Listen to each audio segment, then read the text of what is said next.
সোনার মদিনা আমার প্রাণের মদিনা, সবই বলিব কিন্তু তোমায় বলতে পারি না, সবই বলিব কিন্তু তোমায় বলতে পারি না।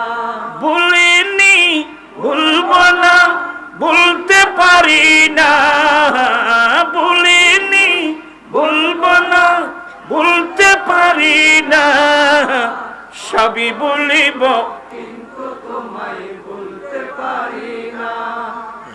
সোনার মদিনা আমি তোমায় বলতে পারি না। মদিনাকে না বলার অর্থ হলো আমি আমার দয়াল নবীকে বলবো না, বলতে পারি না। আমরা নবীর কথা স্মরণ রাখতে চাই কি চাই না? নবীর সুন্নত মোতাবেক চলতে চাই কি চাই না? জীবন হবে সার্থক। আমার নবী কোনোদিন মদ হাতে নিয়েছেন? আমরা কেন মদের বোতল হাতে থাকবে?